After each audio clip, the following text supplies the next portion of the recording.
বন্ধুরা নমস্কার। বিষয় ধারণা করতে না পারা। বন্ধুরা, কিছু কিছু মানুষ আছেন সমাজে যারা এমনই দুঃসাহসিকতার পরিচয় দেন, এমন মহত্বের পরিচয় দেন যে তারা নিজেরাই বলেন ধারণাই করতে পারিনি এই কাজটি আমি করতে পারব। আর তারা এরকম বলেন, ভগবানকে, প্রভুকে কোটি কোটি ধন্যবাদ যে তিনি কৃপা করে আমাকে দিয়ে এই কাজটি করিয়ে নিয়েছেন, আমাকে সুযোগ দিয়েছেন এই সেবা কাজটির। এইসব মানুষের সংস্কার। দেখবেন বীজ যতই শুকিয়ে থাক না কেন, বাইরে থেকে আপনি ভাবছেন হয়তো এই বীজে কিচ্ছু হবে না, এ মরা বীজ। কিন্তু বন্ধুরা, যেই একটু জল বাতাস পেয়ে যায় না, ব্যাস অঙ্কুরিত হয়ে ওঠে। তেমনি এরা থাকে, এরা নীরবে চুপচাপ। বাইরে থেকে এদের বোঝার উপায় থাকে না যে তার মধ্যে কিরকম উর্জিত শক্তি রয়েছে। ঘটনার পরিপ্রেক্ষিতে তা প্রকাশিত হয়। যেমন এই সম্প্রতি 12 তারিখে আহমেদাবাদে যে বিমান দুর্ঘটনা ঘটেছে।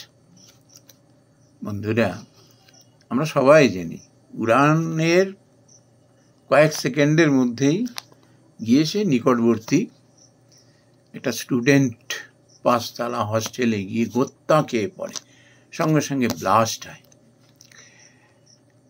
প্লেন তো জ্বলে ওঠেই এবং সেই বিশাল হস্টেল বাড়িটি পর্যন্ত, যেখানে তখন সমস্ত স্টুডেন্টসরা ছিলেন, আওয়াজ পেয়ে 1 সেকেন্ডও নষ্ট না করে এই সঞ্জয় বাগ্গি বলে একজন অটো চালক, তিনি দৌড়ে গেছেন সেই স্পটে,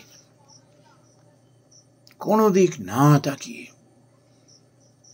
যখন মেডিকেল স্টুডেন্টরা বাঁচবার জন্য, নিজেদের বাঁচাবার জন্য যখন চেষ্টা করে চলেছেন, ডাকাডাকি করছেন, আর সবাই তখন পালাচ্ছে নিজের জীবন বাঁচাতে, এগিয়ে এই সঞ্জয় বাবু 3টি মেডিকেল স্টুডেন্টকে উদ্ধার করে হসপিটালে পৌঁছায়।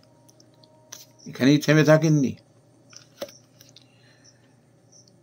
ওই রকম একটা সিচুয়েশনের মধ্যে, যেখানে গ্যাস আর ওই উত্তাপ,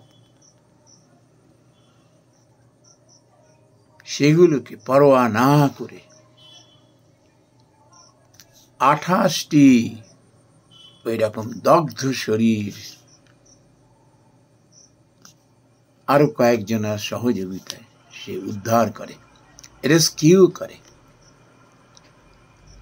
তারপর যখন তাকে সাংবাদিকরা, এটি আজকে কলকাতার একটি ইংরেজি দৈনিকে খবরটি প্রকাশিত হয়েছে,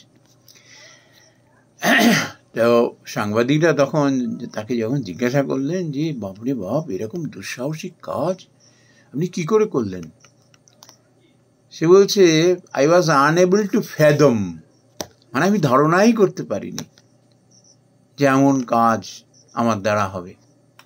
বন্ধুরা, সত্যিই তাই। সংস্কার, পরিস্থিতি তাকে জ্বালিয়ে দিয়েছে, উদ্দীপ্ত করেছে। ওই জন্য আঁক পিছ না দেখে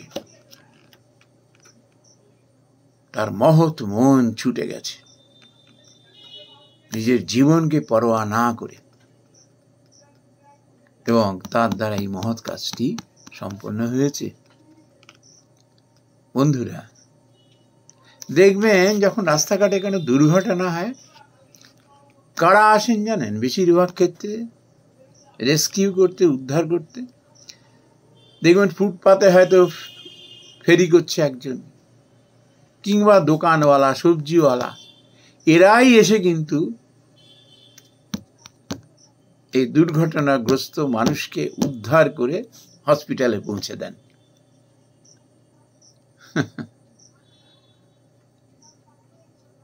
মনুষ্যত্ব বোধ এদের স্থির রাখতে পারে না। তারা ভাবে, ইস, এক্ষুনি যদি একে হসপিটালে পৌঁছে দেওয়া যায়, হয়তো একটা পরিবার বেঁচে যাবে, হয়তো মায়ের কোল শূন্য হবে না, হয়তো স্ত্রী স্বামী হারাবে না। ওই জন্য ওই সমস্ত আমরা পুলিশি হয়রান, অমুক তমুক, ঝুট ঝামেলা নেওয়া, কাঁধে নেওয়ার কি দরকার, এই ধরনের হীন চিন্তা ভাবনা তাদের গ্রাস করে না। তাদের লক্ষ্য মানুষটাকে বাঁচাতে হবে, এবং নিজে প্রাণের ঝুঁকি পর্যন্ত নিয়ে নেয়। যখন হচ্ছে ঠান্ডা হয় না, তখন আমি নিজেই ধারণা করতে পারিনি, আই কুড নট ফ্যাদম। এরকম সংস্কার। বড় বড় ডিগ্রি থাকলে, বড় বড় চাকুরি হলেই যে সংস্কার হবে এরকম তা নয়। বিদ্যা নেই, হয়তো গরিব দুবেলা দুমুঠো খেতে পারে না, কিন্তু তার মনের ঐশ্বর্যের কাছে পৌঁছানো ভীষণ কঠিন। এক সাংবাদিকের কথা বলছি, তিনি নিজে আমাকে এই ঘটনাটির কথা বলেছিলেন। ইহ জগতে তিনি নেই, রেনাল ফেলিয়ার হয়ে তিনি মারা গেছিলেন বেশ কয়েক বছর আগে। তিনি বলেছিলেন যে কলকাতায় একটা দাঙ্গার সময় না, দুটো সম্প্রদায়ের মধ্যে, তো তিনি যখন অফিস থেকে ফিরছেন, রাস্তা শুনশান, কারফিউ, তো উনি দেখেন ট্রাম লাইনের উপরে এরকম একজন কাতরাচ্ছে, রক্তে ভেসে যাচ্ছে। তিনি তাকে কাঁধে তুলে নিয়ে মেডিকেল কলেজ হসপিটাল কাছাকাছি, ওইখানে নিয়ে ইমার্জেন্সিতে দৌড়ে গেলেন। একে যদি সময় মতো পৌঁছে দেওয়া যায়, এত রক্তপাত হচ্ছে, বেঁচে যাবে। ইমার্জেন্সি একজন ডাক্তার তার পরিচিত, বলে, কি করেছিস তুই? পুলিশ কেস হয়েছে, শিগগিরই যা, শিগগিরই যা। বলছে, ওসব ছাড়ো, পুলিশ কেস আমাকে দেখিও না, তুমি মানুষটাকে বাঁচাও। তুমি বলছো আমি চলে যাচ্ছি, মানুষটাকে বাঁচাও। তারপরে সে খোঁজ নিয়ে জেনেছিল, এবং ওই ডাক্তারই তাকে বলেছে, তুই যদি ওই সময়টা ওকে না নিয়ে আসতিস না, মারা যেত। দুটো ভিন্ন সম্প্রদায়ের মানুষ, হীনে নিচে চিন্তা ভাবনা এদের মধ্যে কাজ করে না। মানুষকে মানুষ হিসেবে দেখা। আর এরকম দুঃসাহসিক, মহৎ, ঝুঁকিপূর্ণ কাজ করার পরে না, তারা আমি করেন না।